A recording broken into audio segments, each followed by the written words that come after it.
नमस्कार दोस्तों, मैं प्रद्युम्न कुमार यूट्यूब चैनल में आपका स्वागत करता हूं। आज हम चर्चा करेंगे पहलगाम में हिंदुओं की हत्या पर। पहलगाम में इस्लामिक आतंकवादियों ने घात लगाकर 27 हिंदुओं की नृशंस हत्या कर दी। बहुत ही दुखद पूर्ण घटना रही और मन बहुत व्यथित है। कई कैंडल मार्च और रैलियों में जाना हुआ, पर व्यथा शांत नहीं हुई तो अपने सब्सक्राइबर से बात करने का मन किया। रमजान के बाद घात लगाकर काफिरों की हत्या करना उनकी आसमानी किताब में लिखा है और वो उसका पालन भी करते हैं। इस प्रकार की हत्याएं पहले भी हुई और कई बार उसका बदला भी लिया गया। अब भी बदला लिया जाएगा। मेरे मन में बार बार यह प्रश्न आया कि हिंदू समाज इन घटनाओं से सीखता क्यों नहीं है।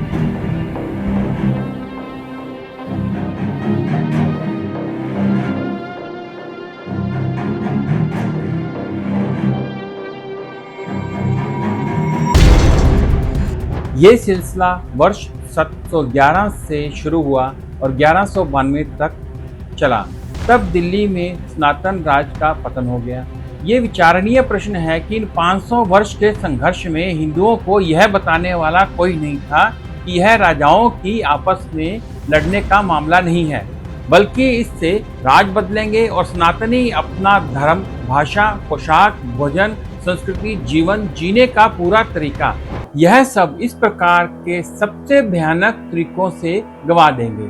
ऐसा हुआ भी और तब से अनवरत चलता आया, चाहे वो अफगानिस्तान के रूप में हो या पाकिस्तान के रूप में या बांग्लादेश के रूप में, और आगे भी यह रुकने का नाम नहीं ले रहा। हर बार हिंदुओं को एक पिक्चर दिखा के भ्रम में डाल दिया जाता है ताकि आगे भी वो सिलसिला चलता रहे। एक अच्छा उदाहरण है खुशवंत सिंह। 1947 से पहले लाहौर में रहा करते थे। पहले उन्हें पाकिस्तान के बनने की बातें सब बकवास, काल्पनिक लगती थी। अंत में जब उन्हीं के मुस्लिम दोस्त ने उन्हें चले जाने के लिए कहा, अन्यथा वे परिवार सहित मारे जाएंगे, तो वे अनिच्छा से भारत चले आए, इस उम्मीद से कि हम कुछ दिन नहीं तो कुछ हफ्तों के भीतर वापस लाहौर लौट जाएंगे। लेकिन वो कभी वापस लौट ही नहीं पाए। कश्मीरी हिंदू भी प्राकृतिक की सुंदरता का आनंद ले रहे थे जब तक कि उनकी दुनिया उनके इर्द गिर्द ढह नहीं गई। वहां की सभी मस्जिदों से फरमान हुआ, कश्मीरी पंडितों, अपनी बहु बेटियों को यहाँ पर छोड़कर कश्मीर से चले जाओ। तब बड़े दुखी मन से वे 1990 में लाखों हिंदू पंडितों को कश्मीर से भागना पड़ा और वो भी वापस नहीं जा पाए।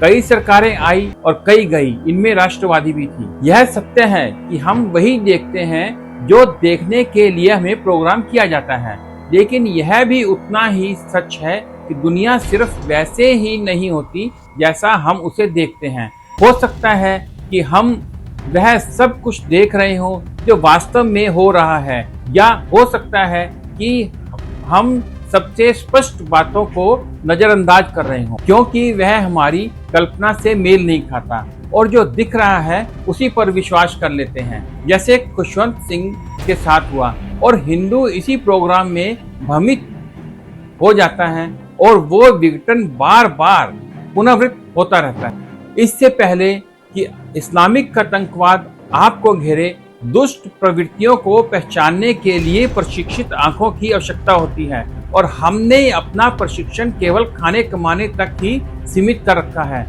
अब समय आ गया है कि अपने सेल्फ डिफेंस के लिए प्रशिक्षण को प्रथम स्थान पर रखें। इसके साथ साथ अपने बच्चों को भी इसका प्रशिक्षण दिलाएं। वैसे भी हम अपने बच्चों को क्रिकेट, बैडमिंटन और ट्यूशन की प्रशिक्षण पर काफी खर्च कर देते हैं क्योंकि इसको ही प्राथमिकता मान लिया गया है और अपने बच्चों के लिए सेल्फ डिफेंस को गौण या दूसरे नंबर पर मान लिया।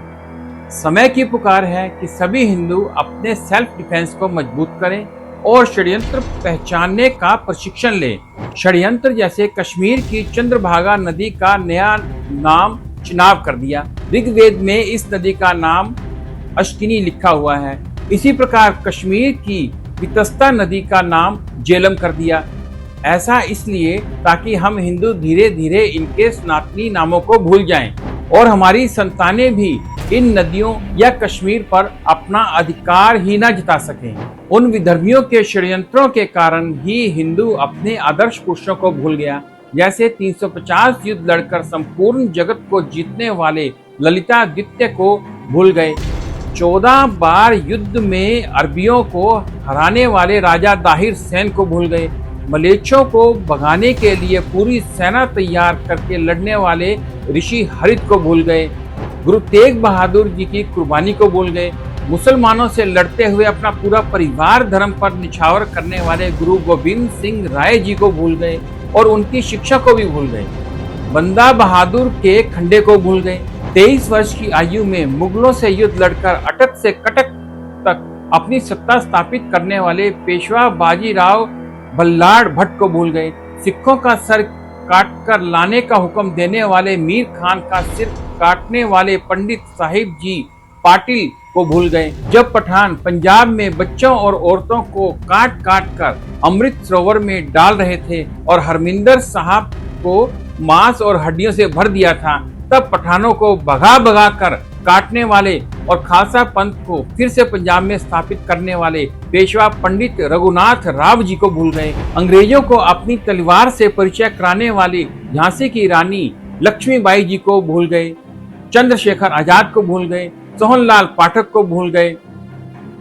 हर उस व्यक्ति को भूल गए जिन्होंने यह समझाया कि हिंदू केवल हाथ में शस्त्र पकड़कर समाज को ज्ञान ही नहीं देता, बल्कि समय आने पर अपने हाथों से अस्त्र शस्त्र उठाकर धर्म की रक्षा भी करता है। वर्तमान परिस्थिति में आने वाला समय संघर्षशील रहने वाला है।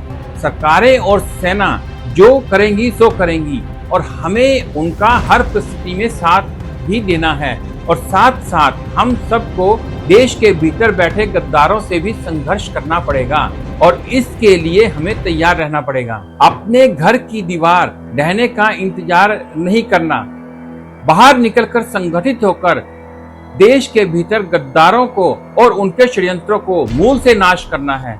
तभी सनातन धर्म या मानव धर्म की विजय होगी। वीडियो अच्छी लगी हो तो लाइक करें, शेयर करें। अगली वीडियो को देखने के लिए हमारे चैनल को सब्सक्राइब करें और कमेंट करना बिल्कुल भी ना भूलें। धन्यवाद।